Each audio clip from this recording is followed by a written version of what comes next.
Bienvenue dans cette vidéo, nous allons découvrir ensemble l'application Transformation. Il s'agit d'une application gratuite qui est disponible pour Android et sur Apple.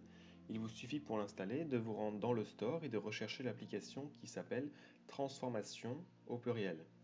Vous aurez la même icône qui se trouve en haut à gauche ici, probablement en bleu. Ici, c'est la version ordinateur. Donc cette application est aussi disponible sur ordinateur PC où vous trouverez différents liens dans la description. Cette application permet de réviser les différentes transformations qui sont au programme du collège, la symétrie axiale, programme de 6e, la symétrie centrale, programme de 5e, et également ce que nous venons de voir dans le nouveau chapitre, les translations et les rotations. Les homothéties seront du programme de 3e. Il suffit ici de sélectionner les différentes transformations sur lesquelles vous voulez travailler, de choisir le nombre de questions à droite, puis ensuite de choisir le type d'exercice, soit l'image d'un point, soit l'image d'une figure, soit des exercices sur le pavage.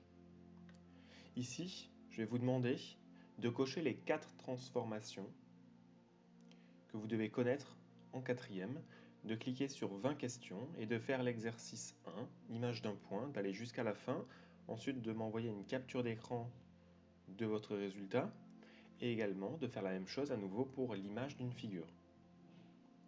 Alors pour la petite démonstration, je vais simplement faire pour 5 questions, mais vous bien sûr, vous devez faire 20 questions lorsque vous validerez. Par contre, pour vous entraîner, bien sûr, vous pouvez très bien cibler par exemple la translation, vous entraîner sur plusieurs questions. Donc pour l'évaluation, je vous demande de mettre 20 questions et les 4 transformations, de faire les 2 exercices. Donc il y aura 2 captures d'écran à envoyer. Pour la démonstration, je viens de l'expliquer, je vais simplement faire 5 questions seulement sur l'exercice 1. Donc à chaque fois, on vous demande de placer un ou plusieurs points. Ici, il faut que je place le point A, qui serait l'image de A par la rotation de centre O et d'angle 260 degrés, 270 degrés, pardon.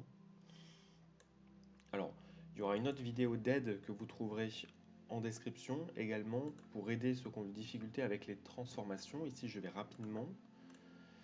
Vous voyez que lorsque vous vous trompez également, la calculatrice, enfin la tablette, pardon, l'application ici vous donne la réponse et vous pouvez du coup essayer de comprendre la réponse lorsque vous vous trompez. N'hésitez pas aussi à recommencer l'exercice depuis le début pour avoir une très bonne note. Parce que bien sûr, une note de 10 sur 20, c'est relativement faible puisque la moitié des questions environ ont porté sur des programmes de 6e, 5e que vous êtes censé déjà maîtriser. Donc essayez de viser une très bonne note, comme 19 ou 20 par exemple, puisque vous pouvez le refaire plusieurs fois.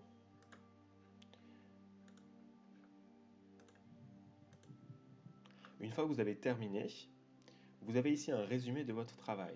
C'est ça qu'il faut envoyer à l'enseignant. De cette manière-là, l'enseignant aura accès au nombre des questions, il pourra vérifier que vous avez bien coché les 4 transformations, il verra ici le type d'exercice. Ensuite, vous revenez à l'accueil et vous faites l'exercice 2 avec 20 questions. Bon travail à tous!